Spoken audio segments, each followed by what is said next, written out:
Cheers, cats! So last April 2022, we were able to visit Europe. And our first stop is the city of Paris. So for this video, I'm going to share my personal preference, my top 8 places to see in the city of love. Number 8 is Montparnasse. Here you can go up Tour Montparnasse to get a good view of the whole of Paris. And if you'd like to experience something different, then I'd suggest visiting the nearby cemetery. Here you can find the tomb of the famous singer Jim Morrison of The Doors and other famous artists, painters, and known French personalities. How do you feel, Katrina? Happy? My top 7 is Saint-Germain, also known as the Latin Quarter.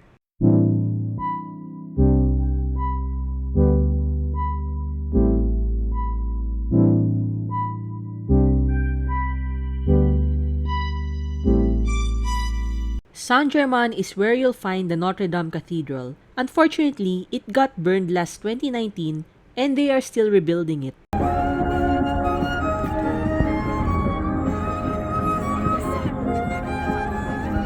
This is also where you'll find Shakespeare & Company, where you can buy antique books. You should come early or during the weekdays to avoid the super long lines.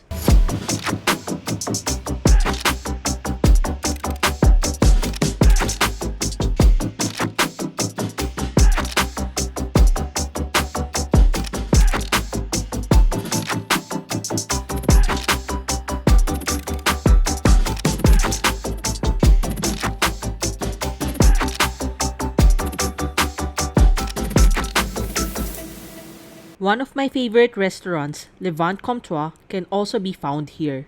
They're quite known for their tapas and natural wine. If you ask me, my ultimate favorite is the blood sausage macaron. Number 6 on my list is CHAMPS-ELYSEES. If you're the type of person who likes to shop branded items, then this is the place to be.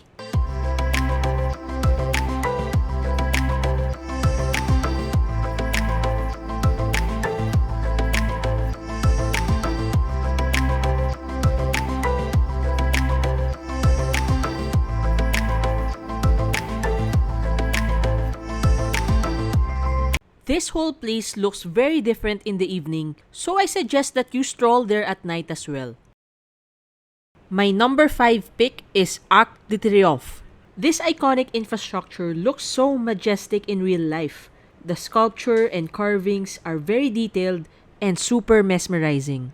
If you have limited time, I suggest to ride the hop-on hop-off bus. This is one of the convenient ways to see the major iconic places in Paris. This historic landmark is good to see both during daytime or even during nighttime. You can also go up to get a great view of the city. Number 4 for me is the Louvre Museum. It is very important that you book a slot and buy a ticket online in their website before you go. Otherwise, you might not be able to enter the museum. There are thousands of artworks, paintings, and sculptures inside, and you could easily utilize one whole day in this place.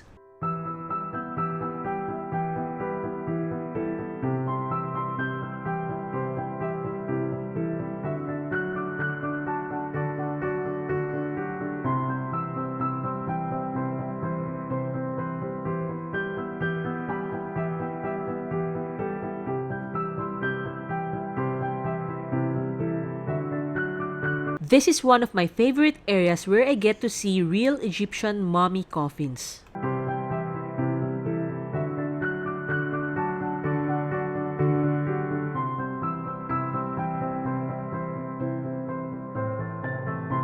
And just like the other places I've mentioned, it also presents a different beauty at night. Top 3 is the Centre Pompidou or the Museum of Contemporary Art.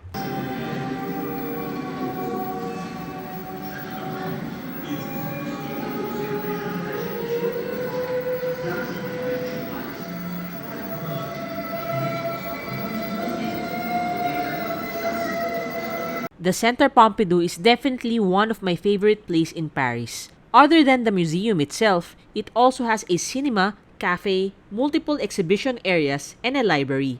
It houses artworks from well-known painters like Picasso, Matisse, Klein, and Kandinsky.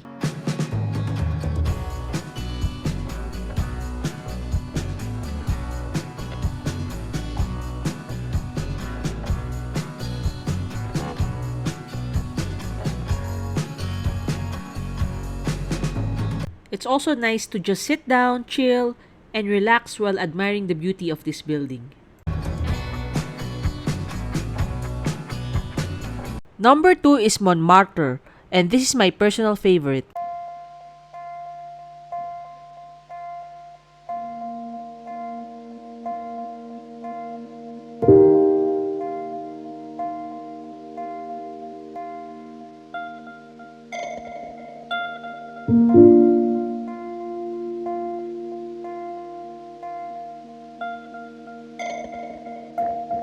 This is where you can find the Sacré-Cœur Basilica.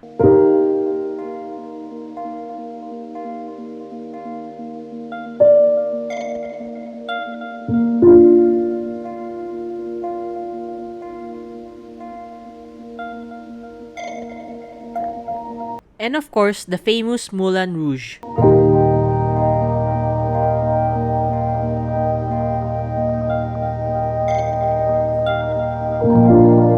This is also where you can find the famous cafe in the movie Amélie, the Two Windmills Cafe.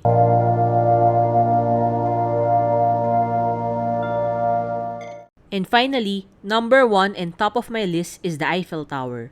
Did you know that it took more than 2 years and hundreds of workers to complete this magnificent infrastructure?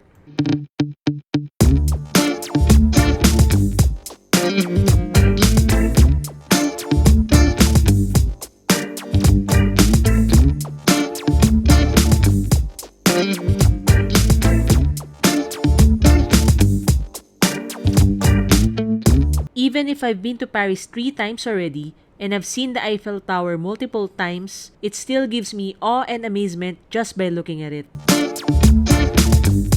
So there you go. Those are my top places in Paris. Now I want to hear from you. Comment down below for your own personal recommendations. And make sure that you hit that subscribe button so that you get updated with all of the contents that I post. Alright, until next time. Bye!